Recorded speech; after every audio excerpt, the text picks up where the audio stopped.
Welcome back नाजरीन। 4 जून को Bharat election commission नताइज का बाकायदा ऐलान करेगा और उसके बाद नई हुकूमत बन जाएगी। जिस तरह हमारे मेहमान संजय कपूर हैं बता रहे थे कि 230-250 के दरमियान बीजेपी सीटें उनका एक है ले लेती हैं वो। और जो दुनिया भर से हमें तजिए मिल रहे हैं और ख़ास और भारत में भी हम जो अखबारात पढ़ रहे हैं, टीवी चैनल देख रहे हैं, तो तासुर यही है कि अगली हुकूमत बीजेपी ही बनाएगी और वज़ीर आज़म मोदी ही होंगे। और मोदी साहब ने अपनी कुछ रैलीज़ में काफ़ी कुछ कहा है। पाकिस्तान का नाम तो नहीं लिया, बल्कि यहाँ तक भी कह दिया कि हमने जो न्यूक्लियर हमारे हथियार हैं ये हमने दिवाली के लिए तो नहीं रखे हुए। तो और एक काफ़ी सख्त पोजीशन लेते हैं जब भी इलेक्शंस होते हैं। और पाकिस्तान एंटी पाकिस्तान रेटरिक भी चलता है। डिफेंस मिनिस्टर ने भी बहुत कुछ कहा, राजनाथ सिंह साहब ने भी, इस तरह और भी जो मिनिस्टर्स हैं या बीजेपी की जो क़यादत है बहुत कुछ कहते रहते हैं। लेकिन सवाल यही पैदा होता है कि जब नई हुकूमत न्यू दिल्ली में आ जाएगी और पाकिस्तान में भी नई हुकूमत है, तो क्या कोई पॉसिबिलिटी है कि दोनों ममालिक के दरमियान कुछ बातचीत का सिलसिला हो, कुछ बात आगे बढ़े? तो क्या सिनेरियोज पॉसिबल हैं? तो ये ज़रा संजय कपूर से पूछते हैं। संजय, ये बताइए कि एक जो बात बीजेपी की क़यादत करती है और ख़ास तौर पे external affairs minister doctor Subrahmanyam ही कहते हैं कि talks and terror can not go together. और ये बार बार हमें यही बात सुनने को मिली है, नैरेटिव जो एक बिल्ड होता है। तो आपके ख्याल में ये सिर्फ इलेक्शन की हद तक है या ये वाकई कोई पॉलिसी मैटर है? और इलेक्शन के बाद भी यही पॉलिसी कंटिन्यू रहेगी भारत में? देखिए, अगर बीजेपी इतनी ही मजबूती के साथ आती है तो तकरीबन यही पॉलिसी रहेगी। अगर आप गौर करें, 2014 से लेकर 2024 हो गया, उस पर कोई खास ज़्यादा बदलाव नहीं आया। ये बात अलग है कि जब 2014 में जब इलेक्शन का नतीजा निकला था तो मोदी साहब ने पाकिस्तान के प्राइम मिनिस्टर जनाब नवाज शरीफ साहब को बुलाया था यहाँ पर स्वेरिंग इन के लिए। उसके बाद उन्होंने थोड़ी बहुत है ना कोशिश भी करी थी जब काबुल से फ्लाई करके गए थे, लाहौर में उनका कोई इवेंट था, वहाँ पे गए थे। तो तब है ना काफ़ी एक्सपेक्टेशंस राइज करी थी कि हो सकता है कुछ नए अंदाज से मोदी साहब करें, पर आई थिंक जो पूरी प्रोसेस थी उसको अबैंडन कर दिएगा। पहली बात तो ये कि कोई प्रेशर नहीं है, कोई ज़रूरत नहीं है कि हिंदुस्तान पाकिस्तान एक दूसरे से दोस्ती करें।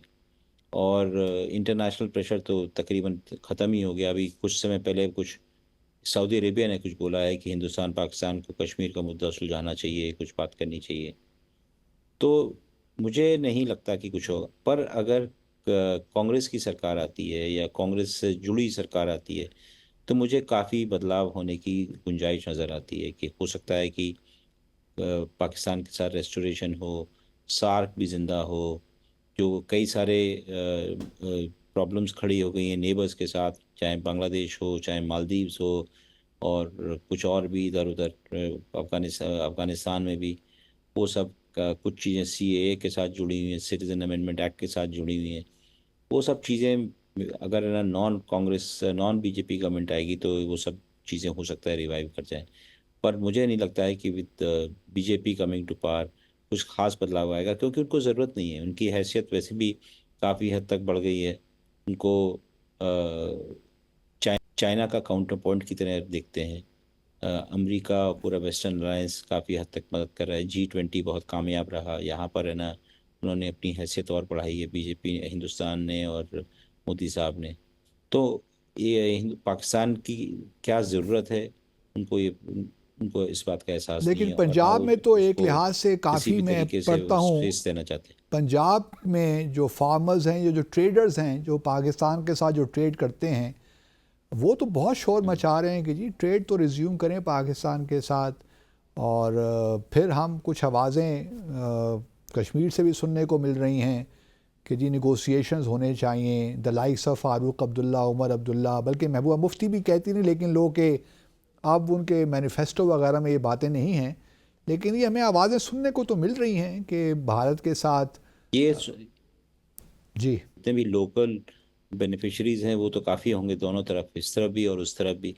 और उनकी कोशिश काफ़ी रही है। मुझे याद है काफ़ी साल पहले कई लोगों ने ज़मीनें खरीदी थी इधर भी और उधर भी, इस उम्मीद में कि नॉर्मलाइज हो रही रिलेशनशिप और उसमें उनको फ़ायदा होगा। पर आपने देखा, मैं तो जब आप हाई कमिश्नर तब भी आपसे कहता था कि इनकी पॉलिसी के अंदर स्पेस नहीं है कि किसी भी तरीके से वो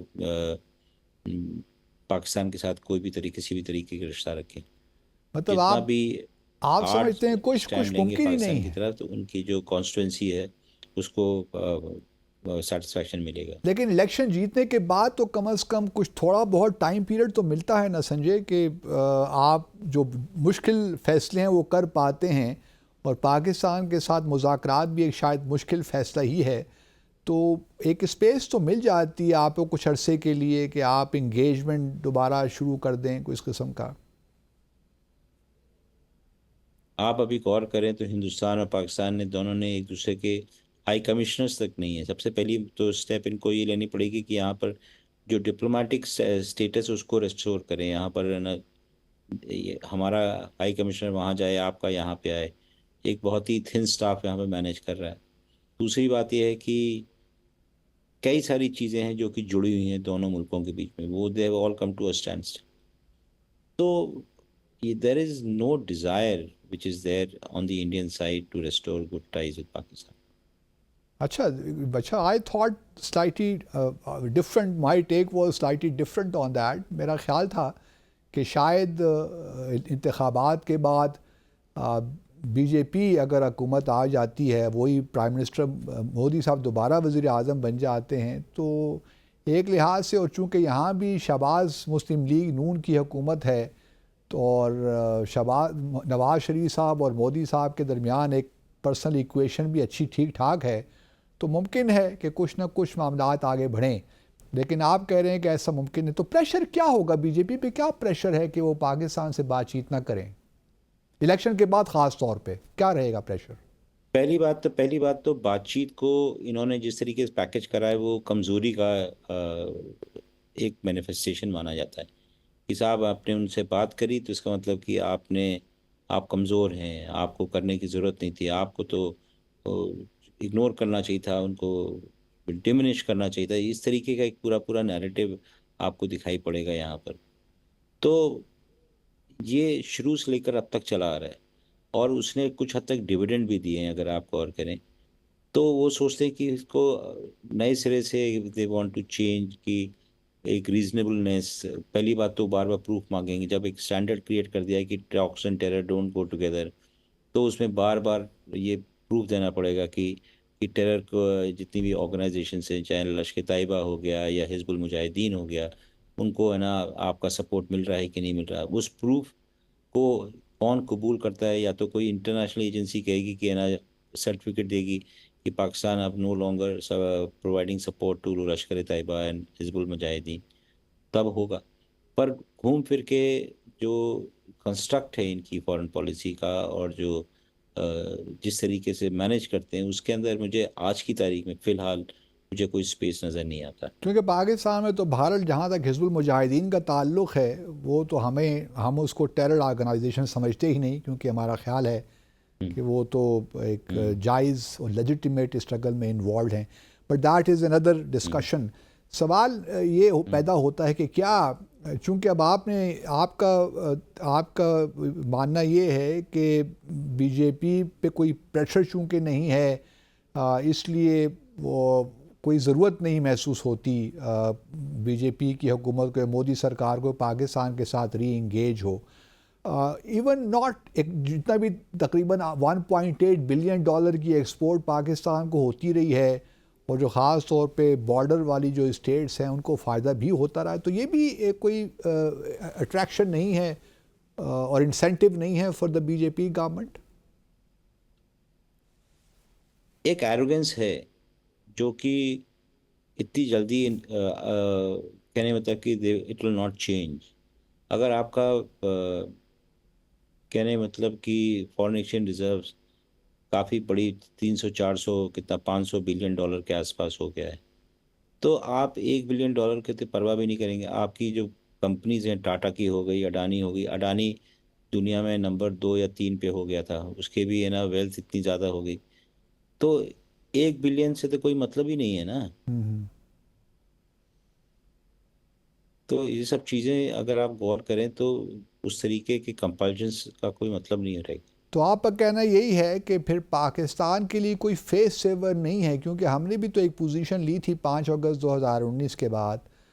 तो ये फिर किस तरह ये मामलात होंगे, क्योंकि पाकिस्तान को भी तो कोई फेस सेवर चाहिए भारत के साथ री इंगेज होने के लिए।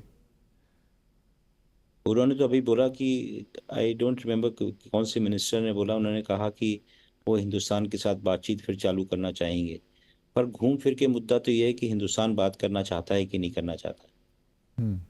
ये बड़ा इंटरेस्टिंग आप बता रहे हैं, क्योंकि यहाँ मुझे पे तो नहीं लगता मुझे तो नहीं लगता कि है ना अभी दे वेरी कीन, और मुझे ये भी नहीं लगता कि पाकिस्तान में भी कोई प्रेशर है कि हिंदुस्तान के साथ री एंगेज करे।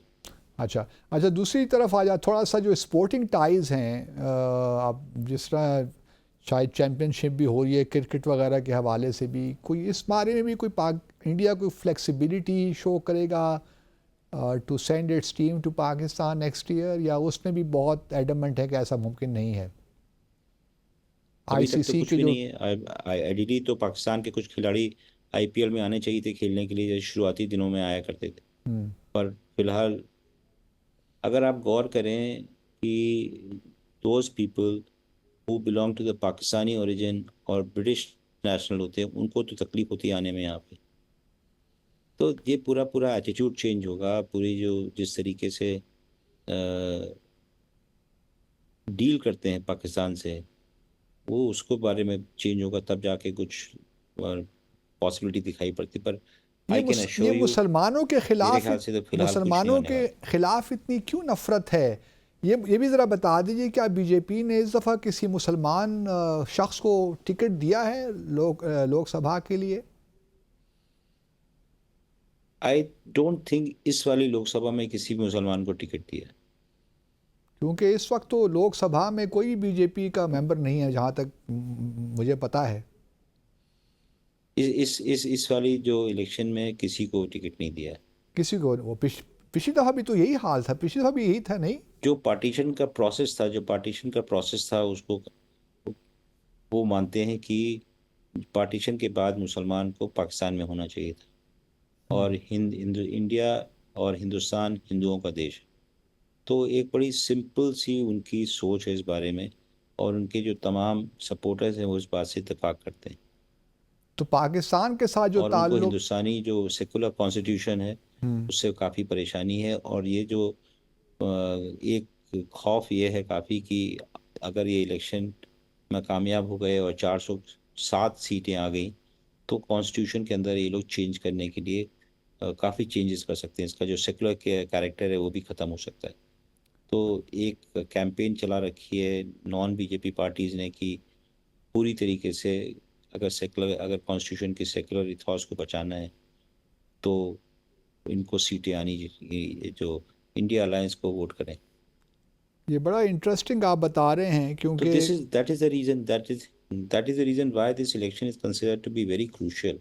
कुछ तो कहते हैं कि 1977 में जब इमरजेंसी तो ख़त्म करी, उतना ही इम्पोर्टेंट इलेक्शन ये है आज की तारीख में। अच्छा, अगर इस बार इलेक्शन जीत जाते हैं, मोदी साहब बना देते हैं, तो एयर अपेरेंट कौन है मोदी साहब का पार्टी में? अमित शाह हैं या योगी आदित्यनाथ हैं? कौन है जो कि फिर इनको रिप्लेस करेगा? फिलहाल तो मोदी साहब को कोई अभी रिप्लेस नहीं कर रहा है, पर अगर कोई होता है तो आई थिंक जो पेकिंग ऑर्डर है उसके अंदर number 2 is obviously Amit Shah, the Home Minister, who's the most powerful person in the entire party. वो ही his word is law, तो वो है। और उसके बाद किसी और का नंबर लगेगा, गडकरी या किसी और का, या may be Yogi. Lot depends upon the organization which runs the BJP called the RSS.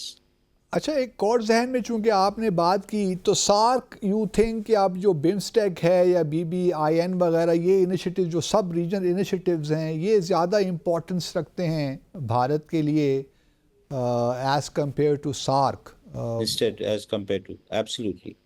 और उसमें ये उनको तो ये आपने भी, खुद ही देखा होगा। हाँ, और उसमें उनको ये भी कोई फ़र्क नहीं पड़ता कि पाकिस्तान बागा के थ्रू उनको एक्सेस दे अफ़गानिस्तान तक। तो वो जो एक्सेस था अफगानिस्तान तक, they have tried to get it through Chabahar, and one of the reasons why Chabahar may not have taken off, because Saudi Arabia and others are not very keen on this, it was to also sidestep Pakistan. तो central Asia का जो challenge था वो अभी तकरीबन is incomplete, primarily because I don't think we have a policy on. तो इसका मतलब ये है कि जो पुलवामा के वाक़े के बाद 14 फरवरी 2019 को जो भारत ने 200% लगा दी थी ड्यूटी पाकिस्तानी टैरिफ लाइंस पे, और पाकिस्तान का जो एमएफएन का स्टेटस ख़त्म कर दिया था, वो भी रेस्टोर नहीं हो पाएगा इन द नियर फ्यूचर। मुझे तो कहने का मतलब कि everything, there has to be some investment in the diplomatic ties with Pakistan, which is not seemingly happening. या तो हिंदुस्तान में स्टिल लॉबी करे कि Pakistan has to engage some of the stakeholders कि वो या तो पाइपलाइन हो, आईपीआई पाइपलाइन एक है ना, हुआ करता था इंडिया पाकिस्तान ईरान पाइपलाइन, वो that has gone somewhere else. उसी तरीके से कुछ और प्रोजेक्ट्स अगर कुछ जिंदा हों तो बातचीत हो सकती है। फिलहाल तो आज की तारीख में कुछ नज़र नहीं आता। चलिए, thank you very much Sanjay Kapoor. It's always a pleasure to talk to you and get your insights. We really benefit. Thank you very much and wish you all the best. Thank you take so care, much. Take care, अल्लाह हाफिज़। नाज़रीन, एक मुख्तसर सा वक्फ़ा लेते हैं और उसके बाद आकर ज़रा बात करते हैं, इसी गुफ्तगू को आगे लेकर चलते हैं। हमारे फॉरेन मिनिस्टर बड़े बेताब हैं कि भारत के साथ कम से कम और कुछ नहीं तो तिजारत ही बहाल हो जाए। तो ज़रा इस पे बात करूँगा, हमारे साथ रहिए।